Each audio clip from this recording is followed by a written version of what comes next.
these are the notes for section 6.1. So what we're going to do now is we're going to start looking at how to add and subtract polynomials.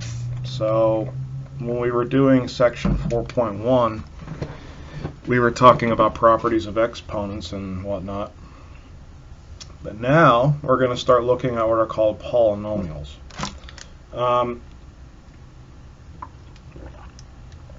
So when we look at polynomials, before we actually start doing operations on them, we're going to have to do what's called identifying some terms of what polynomials are. We have to get familiar with what is a polynomial, you know, some of the properties of a polynomial, stuff like that. Some of this is pretty straightforward. We've kind of looked at it already, you just don't even realize it. So once we get familiar with, you know, the properties of a polynomial, then we could start doing operations on them, like addition, subtraction, and then going forward, multiplication and division, and stuff like that. So in this first part right here, I say, all right, we're taking a break from linear functions. Now, I do want you to realize that a linear function, linear terms are polynomials. They're just particular polynomials. They're linear terms. They're just specific types, basically. And there's nothing wrong with it. It's just, that's just the way it is.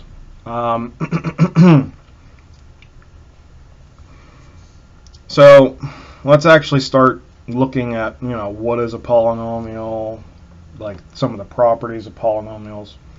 So a term. So a term is basically, it's just a constant, a variable, or a product of the two. That's it.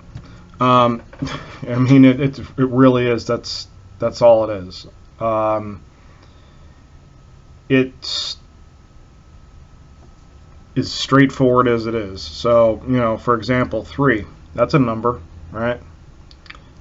X squared, that's a variable, right?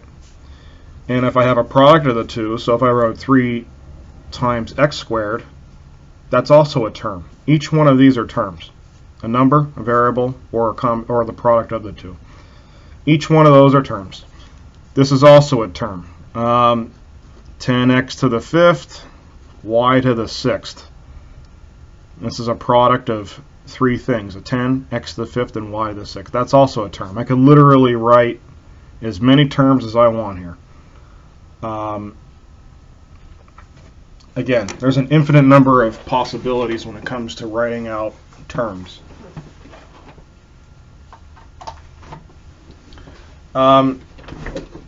So, what if I want to classify a term? So what is a polynomial? I'll come back to what a monomial is in a minute, but what is a polynomial? So a polynomial is just basically, so I write it here, it's a sum of monomials together. And it could be a sum or difference. So basically, it's just a sum or difference of monomials or terms together. So each one of these are all examples of polynomials. This right here has 4 terms in it. This one right here has 2 terms in it. This one also has 2 terms. This is 1 term, 1 term, 1 term. These are all polynomials. The word polynomial, so the prefix poly, that means many, right? That just means many. Many terms. Nomial means terms. So if you add or subtract a bunch of terms together, you have a polynomial. That's it. So getting back to what this is, all right, so instead of just saying 1 term, we could say monomial. What's the prefix mono mean? Well, the prefix mono is 1. So a one-term polynomial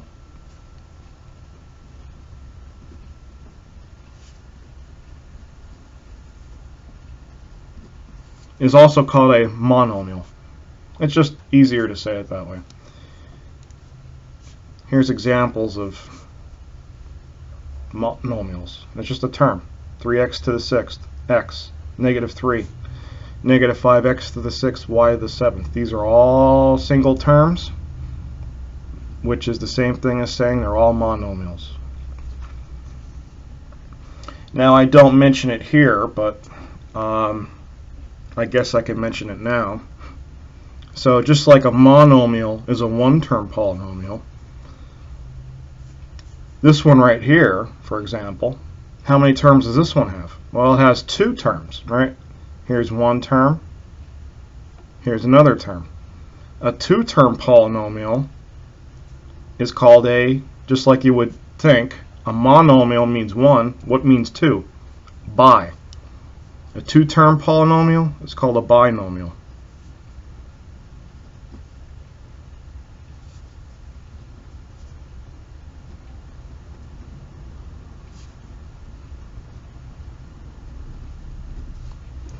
A two-term polynomial is called a binomial.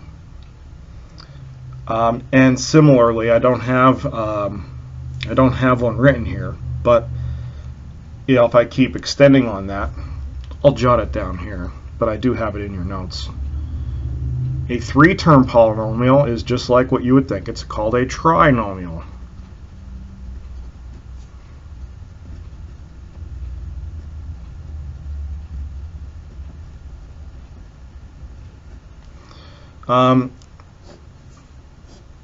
When it comes to specific names for polynomials, that's really it.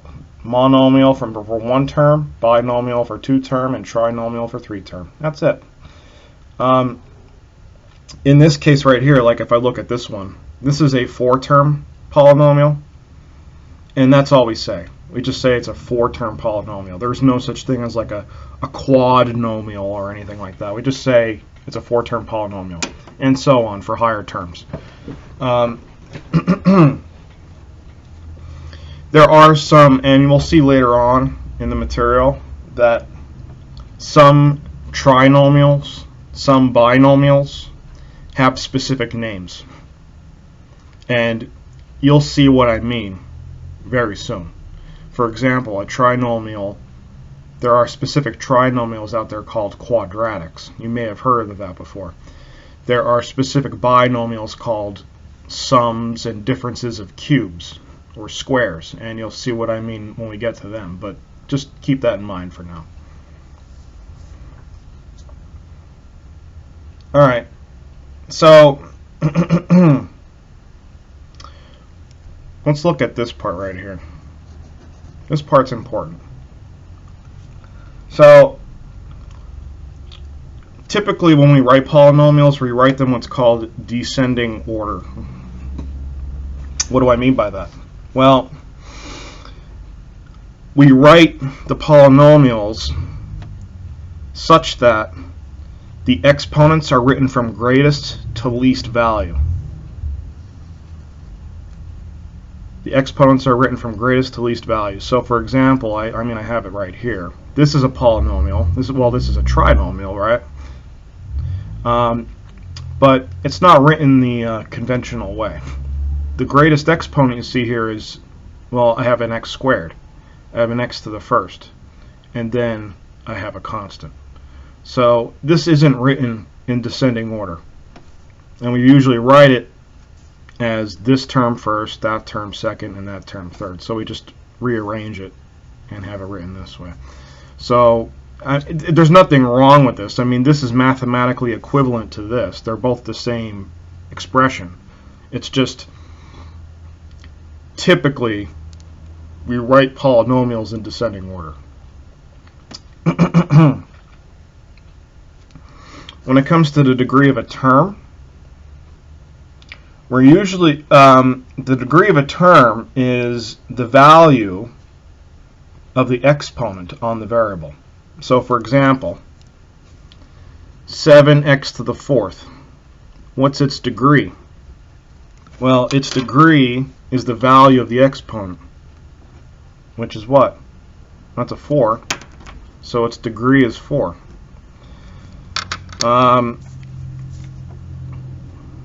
What if I had, oh, I don't know. What if I had 10x to the 15th power? What's its degree? Its degree is the value of the exponent, 15.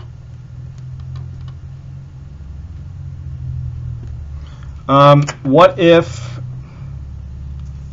now here's a case right here. What if I had a term, so these are each individual examples. What if I had a term that was, I don't know, 35, I could, you could literally make up any kind of polynomial you want.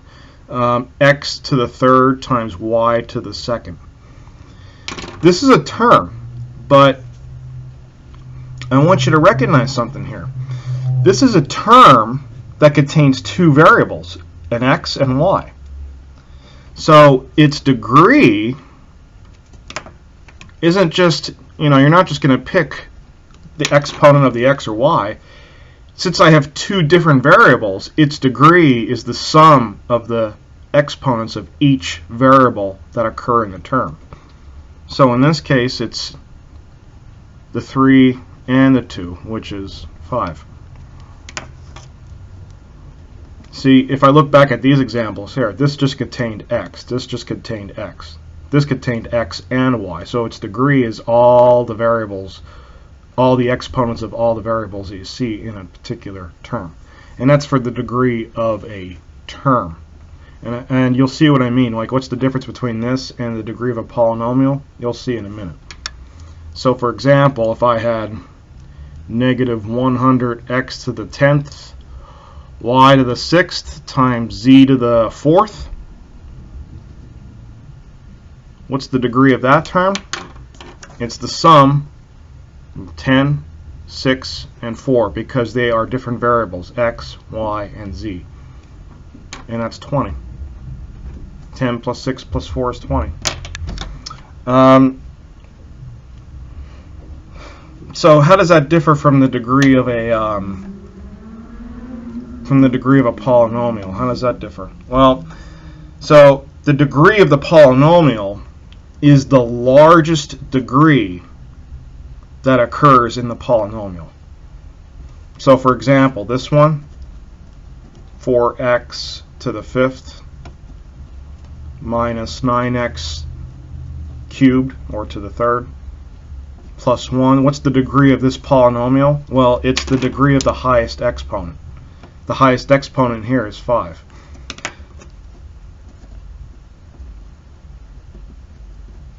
So the degree of that polynomial is 5. And you can see why that we write polynomials in descending order, because by doing that we could easily identify the degree of the polynomial just by looking at the first term, which is always nice.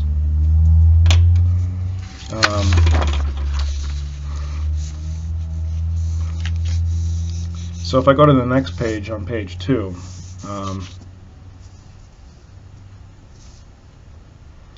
so in order to, so when we're talking about combining like terms, that's something you are familiar with already, right? Combining like terms, you've done that already with linear expressions in chapters 1, 2, and 3. Combining like terms means you're just adding or subtracting like terms. It's the same thing. But what we're doing now is we're considering more terms. We're considering different types of terms, not just linear terms, but terms of all kinds of degrees and exponents on them. We're not just dealing with, because remember, a linear term, if something's linear, that's x to the first power or y to the first power. But now that we're dealing with polynomials, we're dealing with x to any power, or that's what n is here. N could be any power. or any number, I should say. Any power, any number. So, since we're considering that now, we have to, when we're combining like terms, we have to make sure that we know what is a like term. Before we do that, we have to talk about what a coefficient is. So a coefficient is simply the value in front of the term. It's the number in front of the term. So this is a term, negative 7x cubed. Its coefficient is negative 7 because it sits out front the variable. Remember, this is the exponent. The 3 is the exponent. The coefficient is negative 7. If I look here, x squared, well, yeah, its power, its degree is 2, but what's its coefficient? There's a 1 out here. You don't see it, but it's there. That's the coefficient of 1. So by extension, the leading coefficient is the coefficient of the leading, it's the coefficient of the term with the highest power. So, kind of like I did on the previous page here, right? The degree of the polynomial is the term that contains the highest degree. So this right here was the term that contained the highest degree. So the leading coefficient here would be 4, because this is the term with the highest degree. So what's the highest degree in this polynomial? Well, this is written in descending order, which is good. So because of that, this is the first term. And this is the leading term, I should say. It's the leading term. And its leading coefficient is the coefficient out front, which is 3.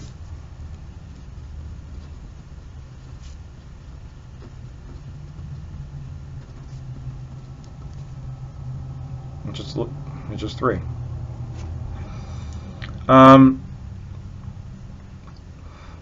So, you know, it might seem like a lot of information right now, but as you start doing these kinds of operations up here, it kind of starts to set in. Like, remember, just degree is the power. Coefficient is the number that sits out front.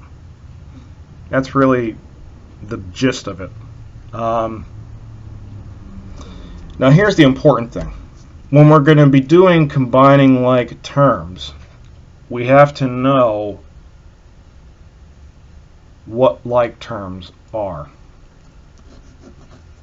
So like terms are terms that contain the same variable and are raised to the same power.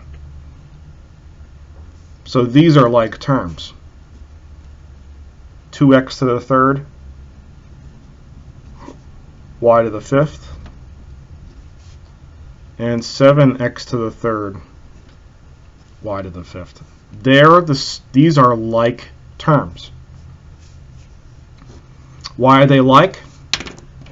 Because they have the same variables, x and y, and they have the same powers on the variables, 3 and 5, 3 and 5.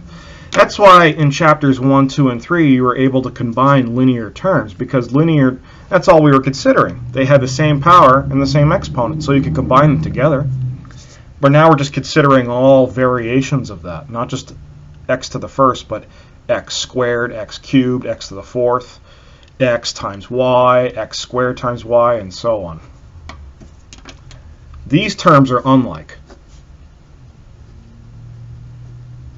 Why are they unlike? Well, 6x to the fifth and 8x squared, they have the same variables, but their powers are different. This is 5. This is 2. They're not the same. So they're unlike.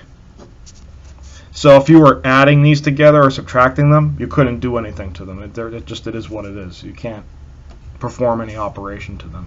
Here, since they're like terms, and if you were adding or subtracting them, you could combine their coefficients. Depending on what you're doing, you would add the 2 and the 7 or subtract the 7 from the 2. It just depends. So basically, in order to add these things and subtract them, all you're really doing is identifying which terms are like and which ones are unlike. And then you could do this. Once you know what terms are like and which ones aren't, you could add and subtract their coefficients. That's it. So if I look here, perform the indicated operations, well, so I have this polynomial plus, right? So this is a plus sign here, right? Let me zoom in here a bit.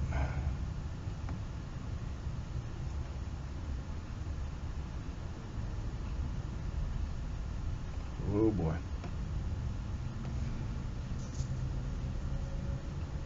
Right, so if I'm adding these together,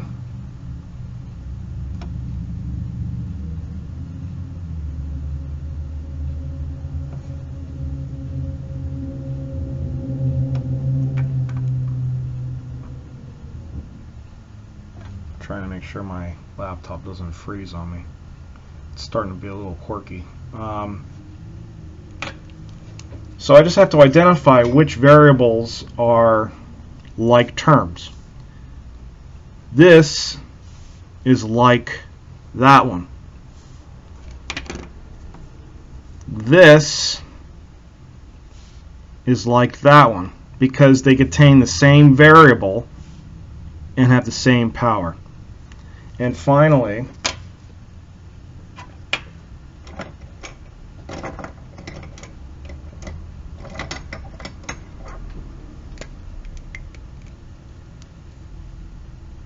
this is like that one.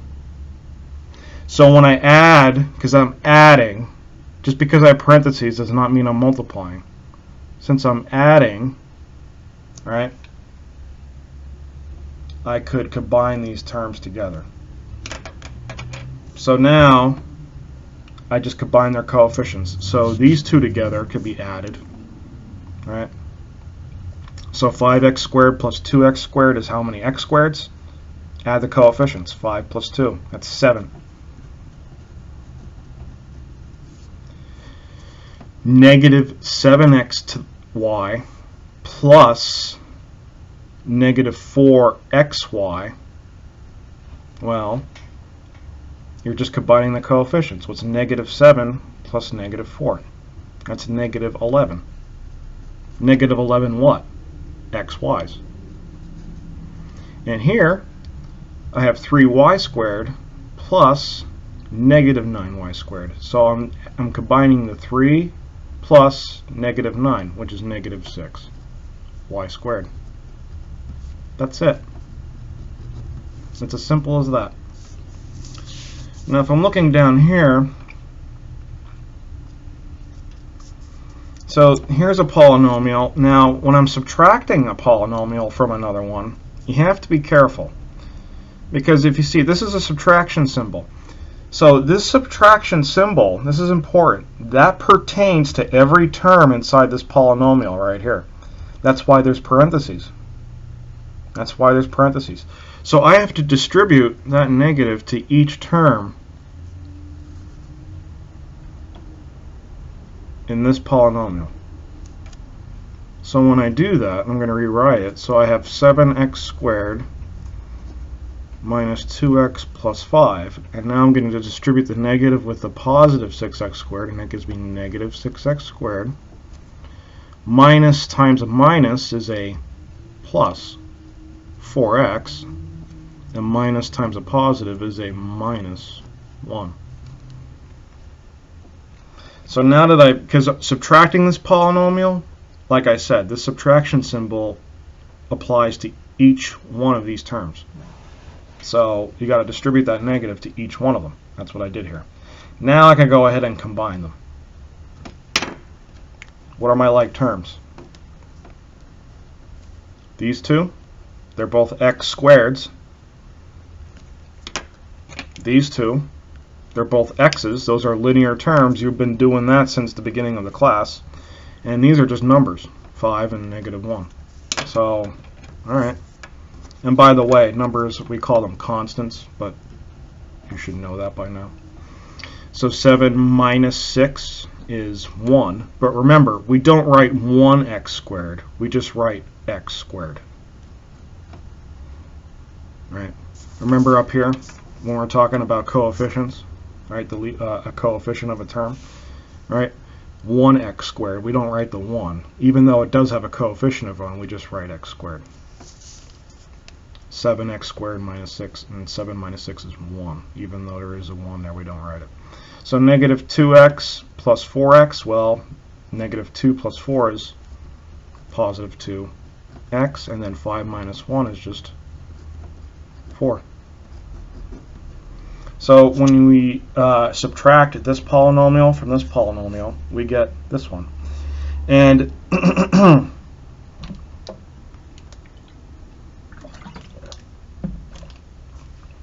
I want to talk about this now, and we're going to talk about it later, I should say, but I want you to recognize this is a trinomial, right?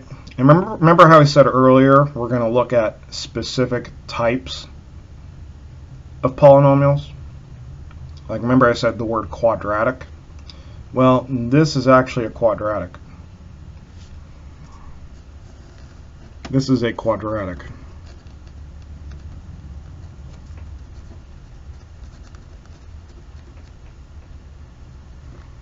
And I want you to make a note of that, because we're going to see things like this a lot moving forward. You're actually going to see quadratics show up a lot in Chapter 7. As a matter of fact, Chapter 7 is devoted to quadratic equations. Like, if I set this equal to a number, how do we solve these things? And we're going to find that out in Chapter 7.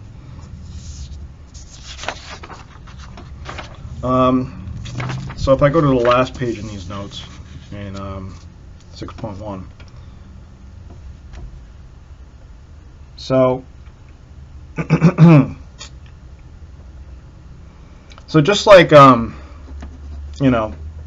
just like a linear function exists, polynomial functions exist. Like, there's literally an infinite number of polynomial functions. Like, for example, f of x using function notation.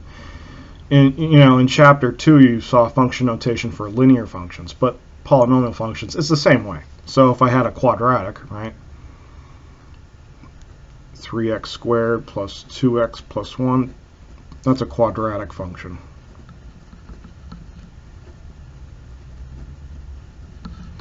You could literally make any polynomial 1 here and have a polynomial function. That's all I'm saying here, but there's many examples.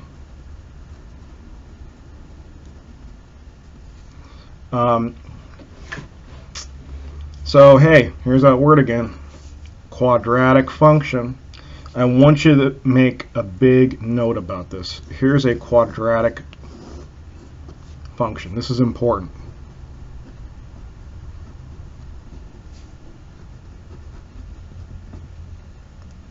And that's important. A quadratic function takes this form. And if you note here, a quadratic function is actually, it's a trinomial with degree 2. And we're going to talk more about this in Chapter 7 when we get to it, but I do want you to keep this in the back of your head, because this is important. The A, B, and C values are called, well, they're numbers. So A and B's are, well, they're coefficients, and C is just a constant. This is a trinomial because it has 3 terms, and its leading term has a degree of 2. So it's a quadratic is just a 3-term with a degree of 2 polynomial. Or it's what we could say a degree 2 trinomial. But instead of saying that, degree 2 trinomial, it's easier to say quadratic function. Now, here's another type, and it's called a cubic function. And, well, cube, when we say cube, we mean x to the third, right? Or some variable to the third power. And that makes sense, because what's the leading term here? Well, it's x to the third power, right? The leading term here has a degree of 3, so that's why it's called cubic. Just like this one's called quadratic, because its leading term has a degree of 2. Quadratic for quad, 2. Cubic for cube, 3. That's not a coincidence. So, you could see all kinds of, these are just specific cases of a polynomial function. There's many examples. There's an infinite number of examples technically, but here's two cases. Here's two specific types that show up a lot. We're going to definitely look at this one in more detail. Not so much cubic functions. You'll see that in more advanced algebra. Like if you take MAT160 in the future, you'll see this more so. But there are some specific function notations that show up with polynomial functions that you should know about, and that's called the sum and difference of two functions. Here's the notation for it. So here's the sum and difference notation for two functions. So basically, if I'm adding two functions together, we can express it with this notation. And if we're taking the difference of two functions, we can express it with this notation. It just means f plus g at x, f minus g at x. Remember your function notation. This does not mean f times x plus g times. You're not distributing here. This is just a notation. This is just a function notation.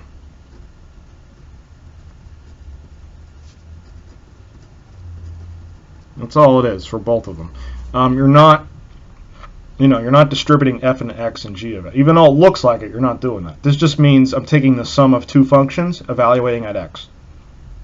Same thing here, just subtraction. So in this example, if I have, if I want to find the sum of difference functions for this polynomial function and this polynomial function, well, I'm asking you to find 1 and 2. So in case 1, I want to find f plus g at x. Okay. Well, by definition, that's equal to f of x plus g of x. By definition. So what is f of x and what is g of x? Well, I give them to you. They're right here. Here's f of x. Right? Here's g of x. So just add them two together. So f of x is 5x squared minus x plus 3 plus,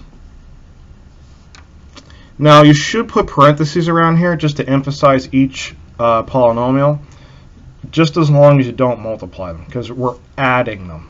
We're finding the sum function, not the product function. That's different. That's later. And the parenthesis of g of x, which is negative 2x squared plus 9x minus 7. So now just add them together.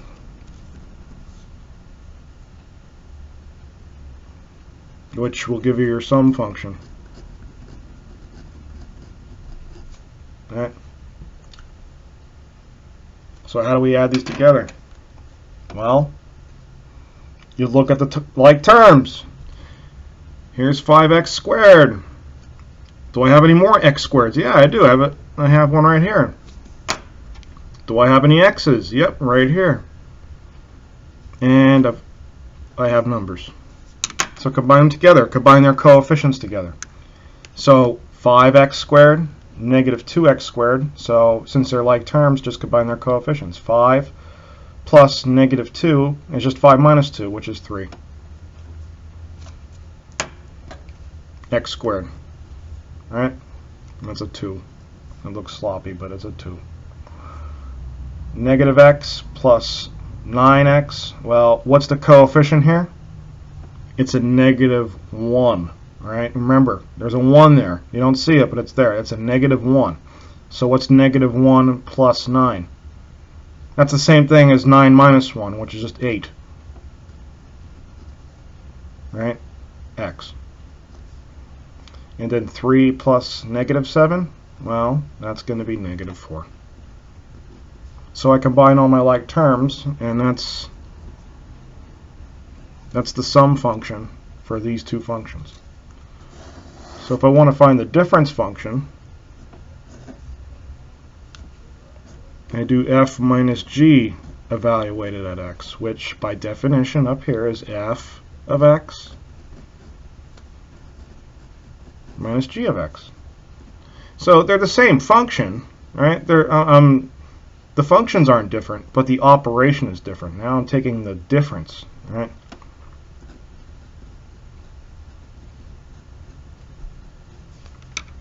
Subtract g of x.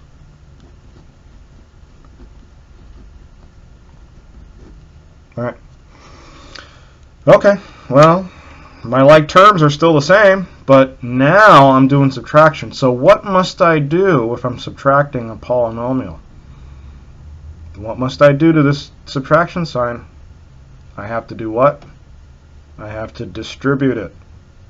So I have to distribute this to the negative 2x squared, to the 9x, and to the negative 7.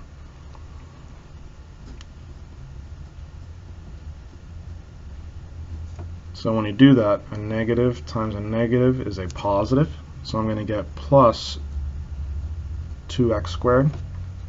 Negative times a positive 9x is minus 9x. Negative times a negative is a positive 7. Now I don't have any parentheses here because since I distributed the negative here, I don't have to worry about the parentheses. They're gone. I don't have to worry about them.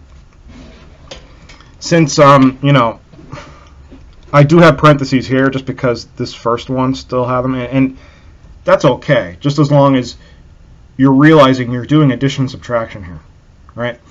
There's an addition symbol here, so I'm not multiplying. Don't make the mistake of multiplying when you see parentheses. The students make that mistake very easily. They see parentheses, so they immediately start multiplying. No.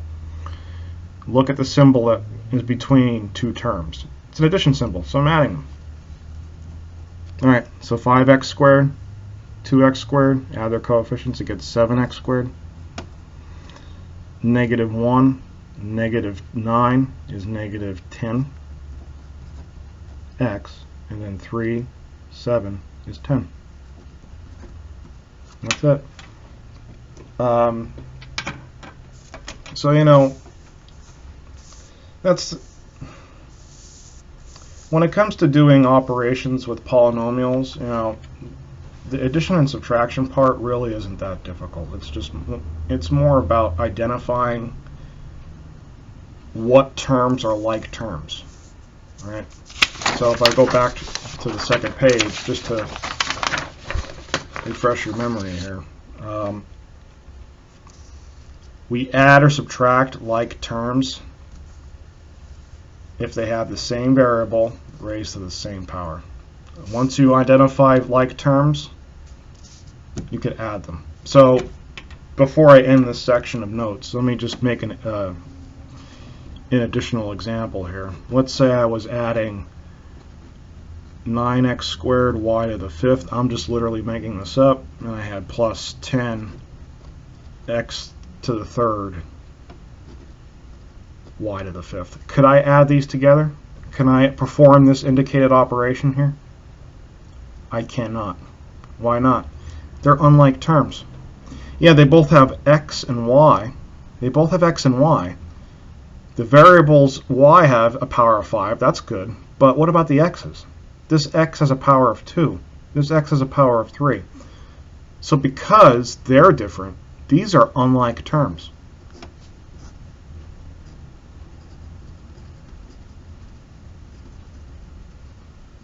So they don't add together. So I cannot add them.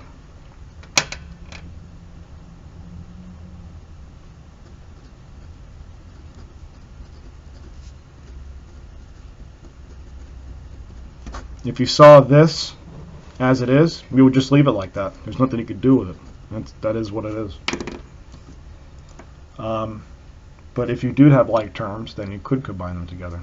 If this were a 3, or if this were a 2, then you could add the 10 and 9 and get 19. But because they're unlike, I can't do that. So those are the notes for section 6.1. Going forward, we're going to look at how to do multiplication and division with polynomials.